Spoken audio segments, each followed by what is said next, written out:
Our active listings are up 57%, and there is one price range in particular where we have seen the largest increase even over the last month. So we're going to talk about that today. We're also talking about the best time and the worst time to be buying a home. And hey, real estate agents, if you're watching this, I have a surprise for you at the end.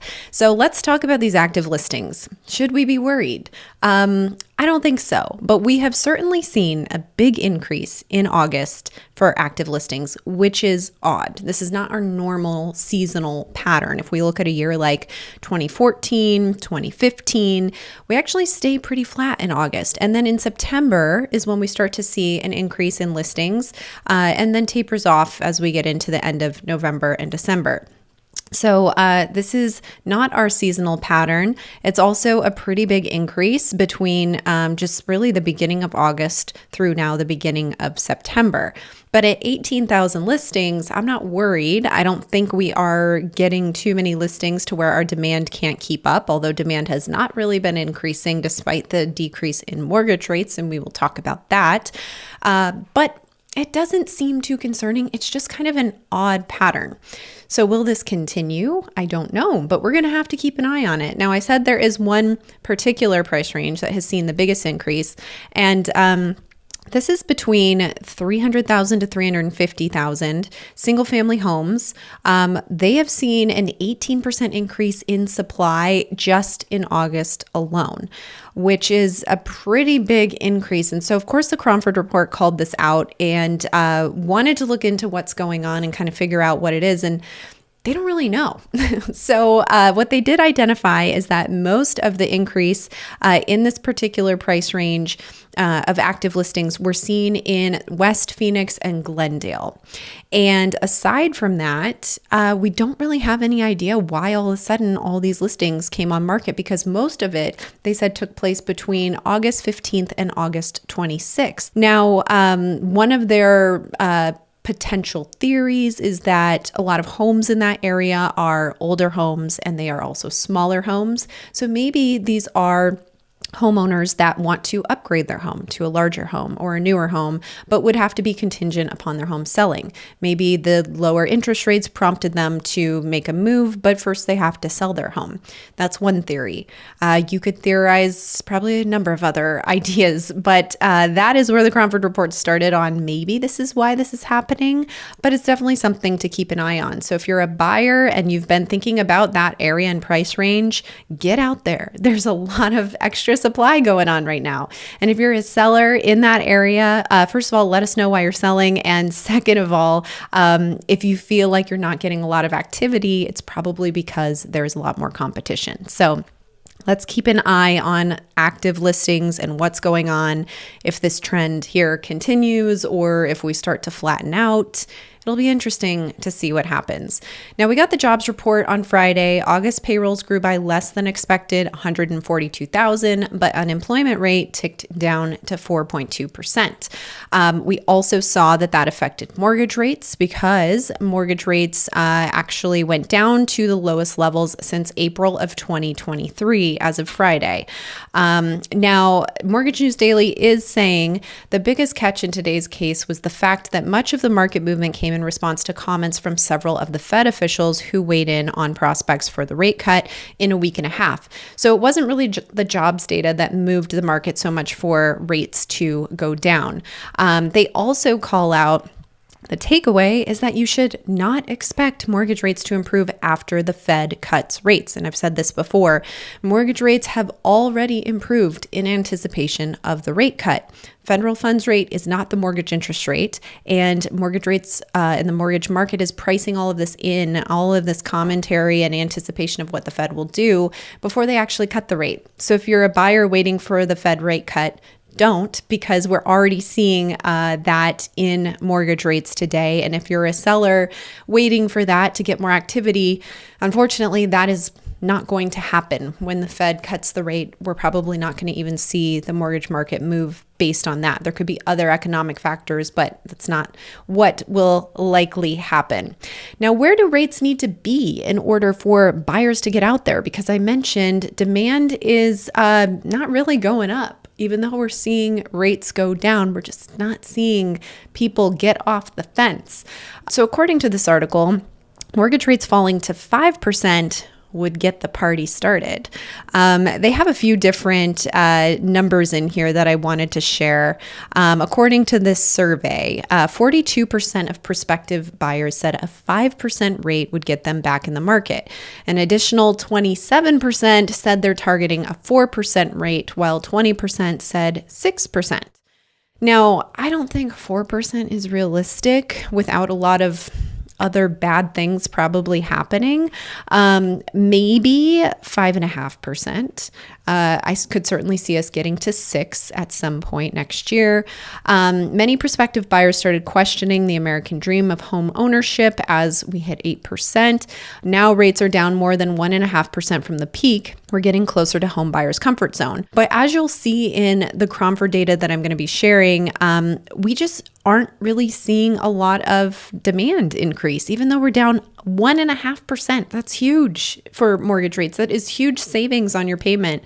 From April of 2023, we're just not really seeing these buyers come out of the woodwork like many people expected. And so according to this survey, we need to see rates down to 5% to see that again. But I don't know that we're going to get to 5%. Now, one way to get out of this 5 to 6.5% mortgage rate situation is to find a home with an assumable loan. And likely they have a low mortgage rate because they bought years ago and refinanced, or they bought when rates were low. You can find assumable loans when they are VA and FHA. There's a lot more that goes into buying a home with an assumable loan, but it is possible. And I've actually been helping some clients in that situation lately. So if you're interested as a buyer in finding homes with assumable loans, check the description. I have a link for you to find some of those properties. On that note, when is the best time to be buying a home? So let's look into it. I've talked about this before. Actually did a video on this earlier this year about the best times to buy a home and the worst times to buy a home. So if you want to check that full video out, you can find that here. But the best time is going to be September, October, November, December, January, and February. So we are getting into the months where it is the best time to buy a home. The worst time are March through August. So why is this? Well, lower home prices during that September through February timeframe, higher median days on market, and more price reductions is really what we see. Now, they talk about how you see the lowest overall prices in January. That's because those are the sales prices. All of those contracts were negotiated in December. So what that tells us is even though January sees the lowest home prices, you want to be finding that home in December and getting under contract in December, which is what I've said many times, because that is the time frame when sellers are tired of having their home on the market, ready to get it sold. They want to start a new year. Maybe they've been listed since September and they're just kind of exhausted. We see a lot more price cuts happening in December as well. So as a buyer, if you can take advantage of that, you end up with a lower home price to get into the market. And I've seen it time and time again in my experience. Any buyers that I help that time of year tend to get a much better price negotiating a deal in December than they would have any other time of year. So I know this to be true from experience. Median days on market is higher in January as well. So that just leads to the fact that a seller may be more negotiable the longer that they're on the market. More price reductions. Now, the worst time to buy a house is in that time frame from March until August, they say, and I would agree that that is true. Higher listing prices, more homes sold above the listing price, and higher moving frequency.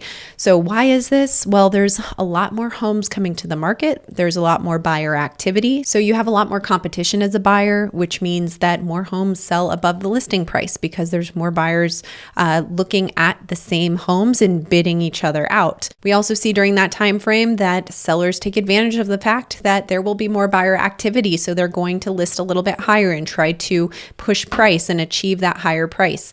So anytime you're looking to buy between March and August, and I would say in the Phoenix area, when we get into July, August, even June, it's definitely slower. but not as good of a time as November, December. So maybe other areas of the country, they have that summer selling season. We don't really have that here. People just kind of abandon this surface of the sun during the summer. So I would say those are okay times, but the spring here, always busiest, always most competition. So if you've been thinking about selling your home and you're like, oh crap, this is not the best time for me to list my home. True, maybe it's not the best time, but it doesn't mean that you can't still get a good price and still have a successful sale. If you're curious of your home value and just want a quick valuation, check out the description below. I have a link where you can get an instant home value. So let's jump into the Cromford Report. And by the way, if any of this is helpful, make sure you subscribe or share this with someone who might find it valuable. I'm here every Tuesday talking about the Phoenix real estate market and the economy. All right, so here we are at 98.2 for the CMI. This has been softening. This has not been staying too strong, and you'll notice it's because demand is kind of going down a little bit. Now, all of these moves have been ever so slight, but we are still seeing a bit of a softening, which is different from like 2 weeks ago where this started to show some strength. So we were kind of going back and forth. Now, I've had some comments that all of this is confusing because one week we're going one direction, the next week we're going another direction. What you have to remember is that the real estate market is, and I'm stealing this from the Cromford Report, but it's like an oil tanker in the ocean. It takes a long time to turn around. We're not making quick turns here.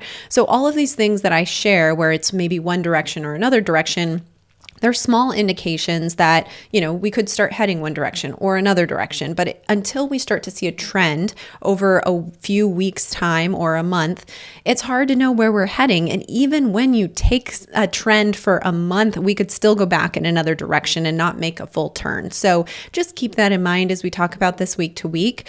But largely, we are in a balanced market across the valley. Anywhere between 90 to 110, according to the Cromford Market Index, is considered balance. Demand has gone down slightly. Supply has remained where it's at, although we did see it start to tick up. So we're going to maybe see this supply break away from demand.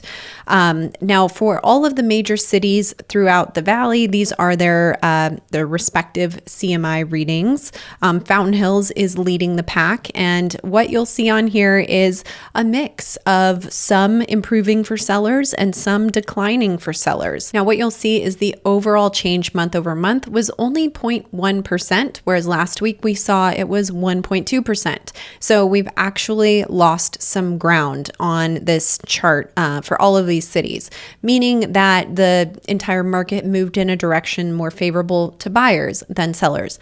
Very minimal though. Okay, so nothing huge here, but it is the reverse trend of what we've been seeing for the last few weeks. So we'll see what happens here.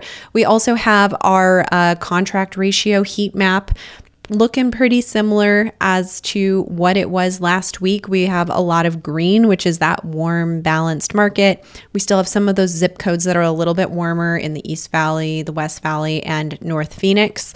Those haven't changed all that much. And we'll have to see if we start to see some differences in the contract ratio map next week, if some of this changing direction continues. Now, if you're a realtor, I said I had a surprise for you at the end. I know there are a number of real estate agents that watch this channel, and I appreciate you guys so much. I also get a lot of questions about my YouTube channel and how I've built it over time, and I've decided to come out with a course called YouTube Attraction Funnel that is launching September 18th. So I'm just going to link that below if you're at all curious of starting YouTube as a real estate agent. Check that out. You can get all the details there or reach out to me directly for any questions. Now, I will be back next Tuesday with another Tuesday market update for you all. I appreciate you joining me this week, and drop in the comments below if you think our supply is going to continue to increase for the rest of the year or if we will start to see a leveling off. I'll see you guys next week.